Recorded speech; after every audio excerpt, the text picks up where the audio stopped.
For sure. From these memories, who you are now. Yes, for sure. Trust you me.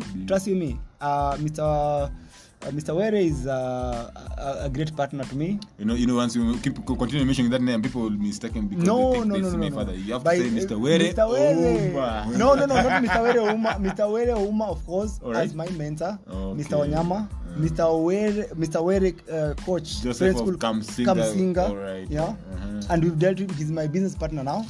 Mr. Were Joseph, yes. That's good. Yeah, because I've given him very many players. That's good. Yeah, the first time he went to the Nationals in Sigalame to East Africa, he had almost 7 of my players. Karani, Vitalis, all these players. Wow. People have to notice that, man. Yeah. You know, people always think that Mr. Were just became popular because of those young kids. No. People think that way. Actually, right? when we went for the first game, I realized Mr. Joseph Were was in this school in Busia, Funyula. Yeah, Nangina Girls. Yes. Where my mom, they met with my mom. Yes. and during those days, Nangina Girls was a powerhouse. It was a powerhouse back then. It was a powerhouse in the national basketball, for sure. True. So everybody could have wished, and of course with his strictness and hey, what are you doing? You know. He's very, he's very strict. He's no joke, man. So for sure, Mr. Uma Were, Mr. Wanyama, our principal, Mr. Lanziva, and of course Mr. Joseph Were as a competitor, he played a very big role in my coaching career. That's good, man. Because I'm happy for the good moment you had in high school. The memories, which is a very good. Me too. I'm very grateful. Actually, there are memories that I've never had, but with this interview, I really appreciate.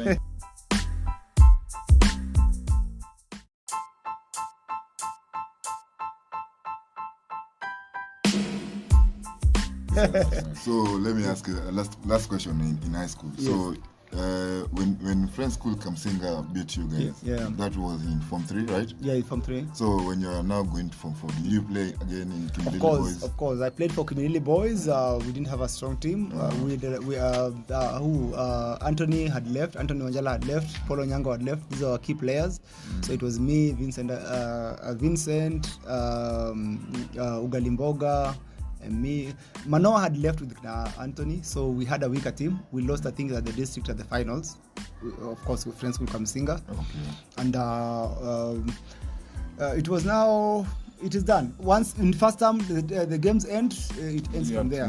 Yeah, you have to do something else. So nothing much. You've never been in nationals, right? No. As a player, I've never featured in national games. Yeah, for sure. Before coming to deal in also another question before we come into the college times, when you're in high school, when you are now coming to college basketball lifestyle, back still in high school. Yeah.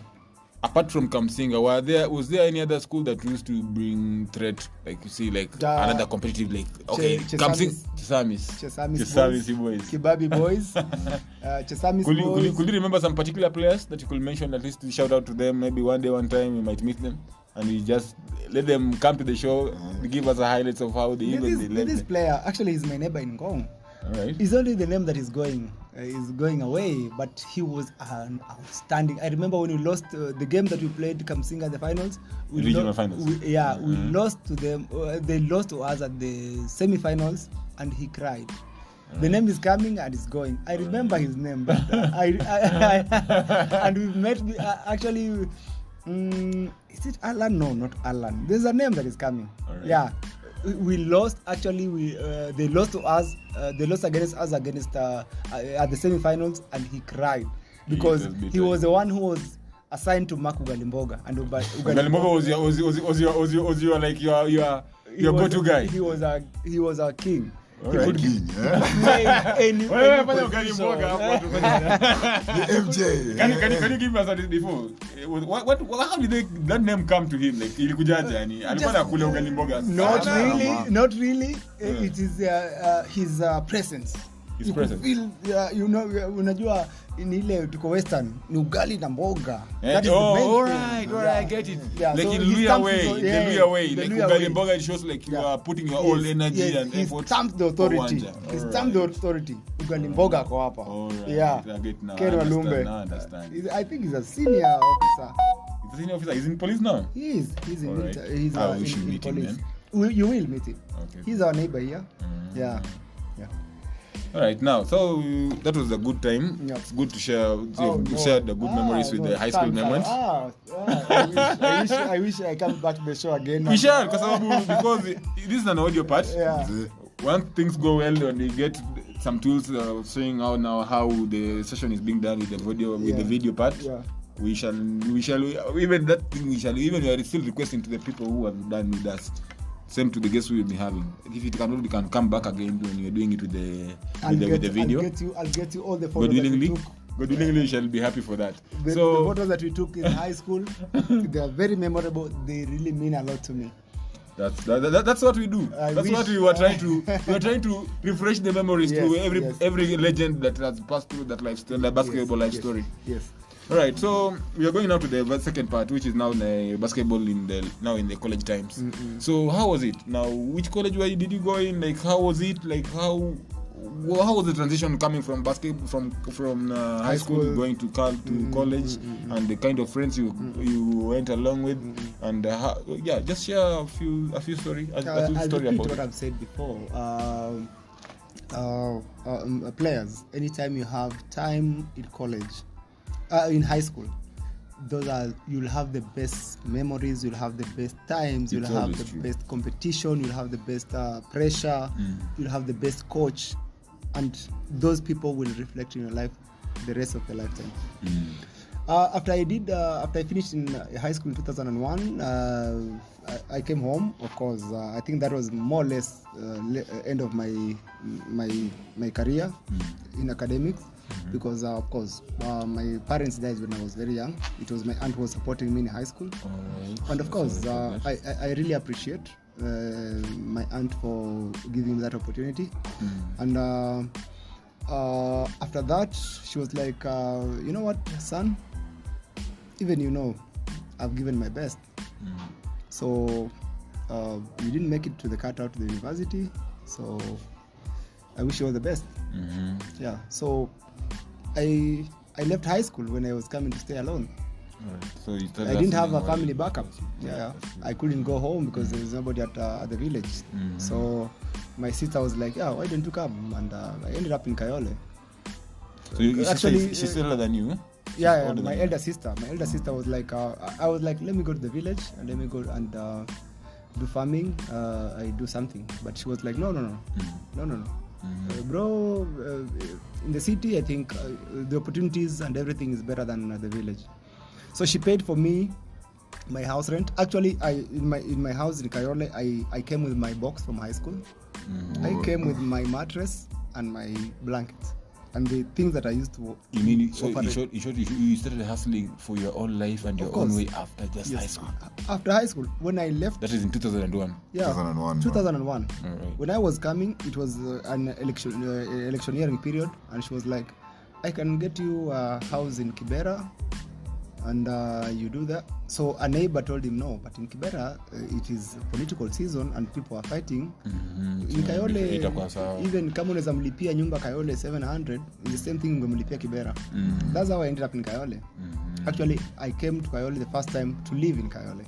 2001. Yeah. So she got me a room of 700 and she paid for 1400.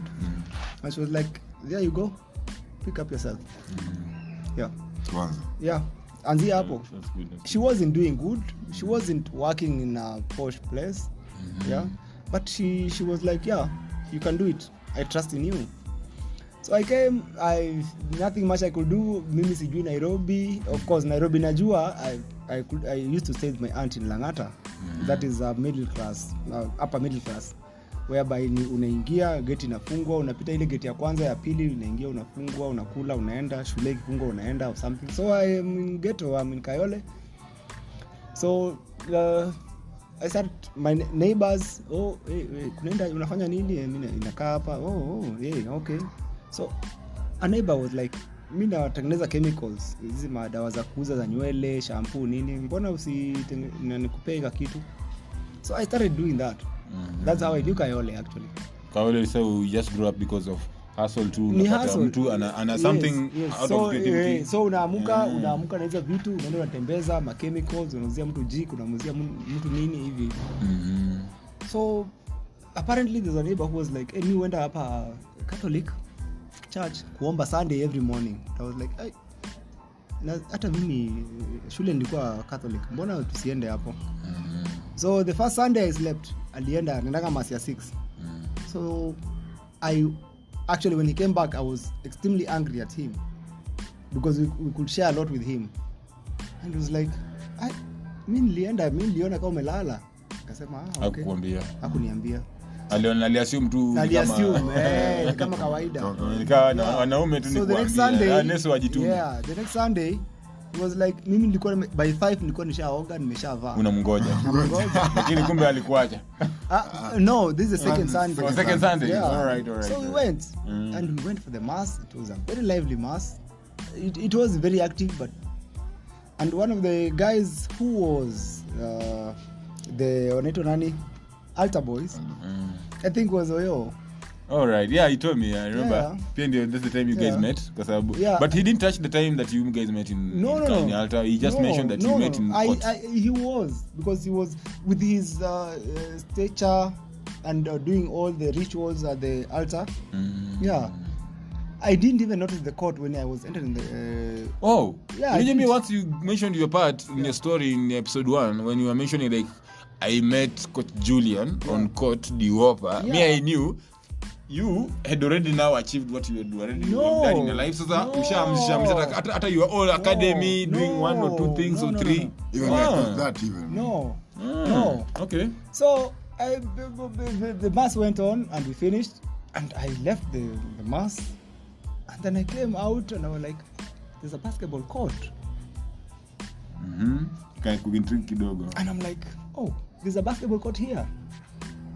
I didn't expect this. Yeah. I went home. I was planning for my week as normal. I planned for my week.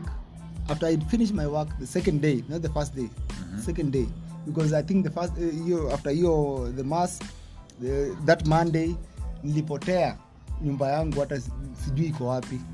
Nilipotea. What happened? Wewe unajua nikayole, wewe ni mgeni. Mimi nilipotea nilitafuta nyumba.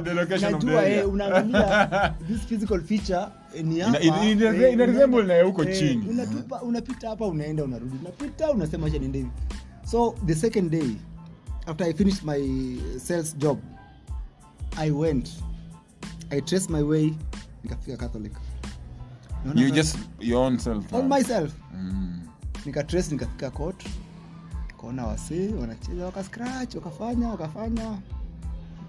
Wakimaliza nikaenda nikachukua ball, nikashoot, nikaenda home. Nobody talked to me. Just to find out what's the program here. Nikaenda. So that court you eventually realized that court is there after kufika kwa mass. After kufika kwa mass. Unashika sasa? Napata sasa. Yeah. So after that so eventually I was like every time namaliza naenda. So kuna siku nikasema nienda scratch. Nimeshatoka job nimefika mtaa. Nikatoka nikachange nikaenda. Of course hawezi pewa sababu wewe ni nani? Huyu ni nani hapo hapa? Na kujaji tu na kifua. Kujangi hivyo. So not a friend. After we played the game, a guy came and they were like, "Wait, nimekuona hapa for the last 2 weeks. Who are you?" Nikamwambia mimi naitwa Julian. Mcheza bake. Uko wapi? Nikamwambia. And he became to be one of my greatest friends. Who's that man? Chief Rocker. Yeah. This guy mentioned him so much, man. That guy has all the personalities of a leader. All right. We've never known each other. He just approached me. He's like, "I saw you shooting. I've seen you coming here. And who are you?" And I'm like, "No, I've just played in high school and I'm here." "Really?" "Yeah." "Okay, no problem. This is the program. This is how we train. This is what we do. This is what we do." And it's okay. "So tomorrow you're coming?" "Yeah, tomorrow I'll come." So the following week, kulikuwa na matanga. Our teammate had lost a brother. Your teammate? Yeah, teammate had lost a brother. Teammate from high school? No. From the team. From the Catholic area. Yes, your group. Okay. Yes. So we came for scratch. Of course, definitely we played several times, and then it was like, hey, leo tunaenda kwa Agase. Alipoteza brother yake. It's called Agase. Yeah. We alikuwa anapoteza the brother for matanga. I said, hey chief, is it the same Agase we know? Or is it different one? The one. Is the one? Yeah. Okay. So it's like let's do this. Chief, siwezi enda hivi. Kindly. Can we go home? I shower, I change, and then tuende. He said, no problem. Let's go. So kwangu niko na mattress, niko na box, niko na stove. And we came. Nikawacha kwa nyumba kama wamekaa. Nikaenda nikashower nikakuja. I changed and we went. And later on chief asked me, kwani wewe ni nani? Unaweza tu trust aje? Mimi na Mike was our teammate. Mike. Yeah. Any other name that you can maybe I know Mike is the brother to Vuva is a popular name in basketball. Yeah, true. Yeah. So ulikuwa chaje kwa nyumba ukaenda kuoga? Kama tungekuosha tungekubebea vitu zako. I'm like, it is basketball. You believe them as a family. I believed you as a family. Actually we left that day. Tukaenda kwa Agase, tukakesha. I came home. Okay, so you mean, I'm now getting the story clearly. Yeah. Like you invited all those friends to your home? No, we just went. I told chief, sijui wakina Agase ni wapi, sijui kwa nani wapi. Okay. So please, usiniache. Wacha watu waende, but let's do this. Tuende to home, nishawe. To your place now. I change. Because right now, that's the time now ameshapata keja. Maisha. Ndio naanza maisha. Okay. And it's my sister paying for me. Okay. Unaona? Yeah. So we did that. So when we went, nikaoga, nikashower, we went for the matanga, tukakesha and everything. The first day, the third day, kupona kafrakas kidogo kwa hiyo matanga. There's a lady who was, I think alikuwa na issues, alikuwa mtumiwa majini or something.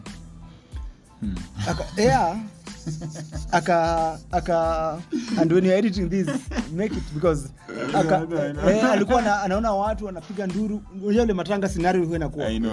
Kuna wale the wailing crew. Ngoma iko hapo, nini iko pale, nini yafanyika. And then I'm like, akapiga pop Sister Agase. Alimpiga mawe. Why? Sini hiyo ako kwa hiyo ako possessed. Yeah. Madevo or something. And that time when we used to train, of course, girls used to come, ladies used to come for the training session. I said, hey, like currently, something. So people were like, yeah. So the lady who was hit, alipigwa sana mawe. Na mawe. Alipigwa kwa mguu hapa. So I was like, ilikuwa mguu. So I was like, hey, ni first aid. Wewe fanya hivi, hii inafanywa hivi na hivi na hivi na hivi. And that's how I ended up to have a wife to date. Yes, that's classic.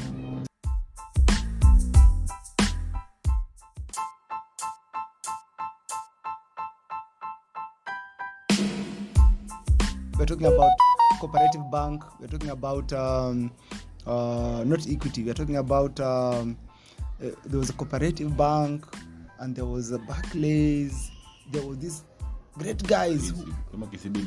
KCB cooperative. So what we're trying to tell me is that by that time parastatals were dominating the league, the Premier League, KPA. Wow. These are the people who were dominating. Yeah, and then most of these players walikuwa na kaka yole. It's Lando. Yeah, we're talking about Jiggy, we're talking about Job, coach wa Zitek sahi. We're talking about brother Chief alikuwa anaitwa nani? Alikuwa anacheza cooperative. These were big guys. Sasa hiyo ni era ya 2000 and 2003, yeah. Okay. Wow. So these are the guys who are playing, yeah, in the league. Kina USIU was very dominating. Kina Abuya, who is the team manager of Equity Bank now. Yeah. So these guys were, and if you could look at them with a lot of respect, inspiration. These are big guys. Yeah. So anytime they could come to train for a session, you were like, God, these guys are here. Now what walikuwa training Diopa?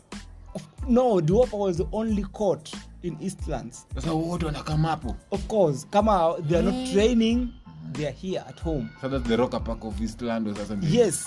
Rocker Park. Yes, the Rocker Park is here. And then ikafika mahali sana tuna create wazae na vijana. Unashika and you are like, sasa hapa mnapigwa mnachapa mnaambiwa endeni nyinyi kwendeni huko nyinyi watoto kwendeni huko hamjafika level amtoshi unga and you are like no haina shida. So coach Chief hold on. Chief Rocker was he the player by then or he was a coach? Coach Chief by then he was a coach. He was a coach by then. It happened that in my transition from high school when I came to Kayole I was volunteering in an organization in Kibera. Yeah, it's called Kikoshep, yeah. Is it still there? I think it is still there because it was doing a very great job. And we are doing it was about creating awareness about HIV among the youth and the women and everything.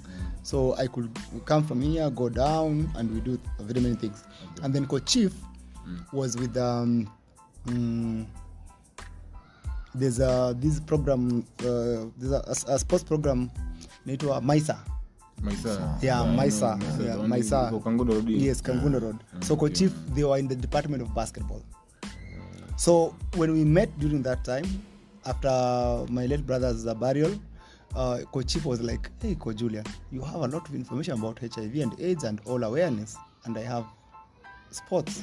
Why don't we come together and do something? Because we are playing basketball, we're just playing and going home. Yeah. So why don't we do something? And I was like, yeah, why not? What do you think? I don't have any idea. I just came from Kimilili to Kayole, and you have been here. At least you've done a lot of things in the ground. So Coach Chief was like, why don't we in Maisa we've been doing a schools program, mostly soccer. I was in basketball, but basketball was phased out. Why don't we do a basketball program, HIV program, and we come together and do something? I said, yeah, it's okay. And he was like, let's do this. In Maisa, in Kikoshep, what were you doing? And I was like, we are doing schools program, we are doing community awareness, and we are doing this. And I was like, what were you doing in Maisa? In Maisa, was like, we had a schools program, and we had a program that was coming with basketball and soccer. I said, why don't we come up with our thing? And we say, why not? So let's do this. Let's start a schools program, and we see how it goes. So we approach all the public schools in Kayole, Soweto, Comarox, all the private schools. And so that's how you join now the coaching part now? Yes, that was my initial coaching. Are we getting it? Yeah, I'm not getting that. So the schools program, we were looking for volunteer coaches, and we were looking for people who could support us because we couldn't manage the two of us. Actually, even penetrating and getting the admission to start the program was not easy. It took us almost 3 or 4 months of going, coming. You know, these are schools, and most of the schools were like, mostly public schools were like, we are a public school, you have to go to the Ministry of Education, go to the City Council. And we did all that. We went to City Council, they gave us a letter. We went to the Ministry of Education, they gave us a letter. And we started the schools program, and we launched it. And that was this year now, after the day of launching now? I can't recall the year, but we did a very big tournament. We were like, now we have done the coaching, now we are doing a basketball tournament, and everybody who is participating just come with 10 shillings. I think we collected around 2,000 shillings, 2,900. 10 shillings for every person. Every person who is participating. So like they run like around 25,000. Yes, 30 people. Yeah, we are saying now in attendance, we are saying we come with 200. Are we together? And that's how we started it. It was a big thing. We could not, because we went, it was at the Catholic, and we could not control. Even the priest was there, and was like, umetumia maji yangu yote, choo imechafuka, imechafua, sitaki kuona mambo tena. Wow. Sure. Hey, so it had a backlash here. Of course, it had. And of course, we are going there innocently. We want to have a basketball program. But the awareness we created was out of this world. So ilikuwa ni culture shock kidogo. Yes, it was a culture shock. People wajaiona na imewashtua na tena another event yenye wako expect. Yeah, hii ni campaign ama ni nini ama kunaendaje? Yeah, true. Lazima ishtue kidogo. So during that time one of mambo ikaenda ikakuwa ni bake Kayole kuna bake noma. And then there's a coach from Italy, Coach Sony. He's like, I have a basketball coaching clinic. I'm inviting you guys. So he invited you out of just the events that we already planned? Yes, that we are doing. And I went, Coach Chief went. Mali unafanya kitu, people always. Yeah, people see, of course, whatever you do, wherever you are. Yeah. And then we went, and the American coaches who came. That was my first coaching clinic.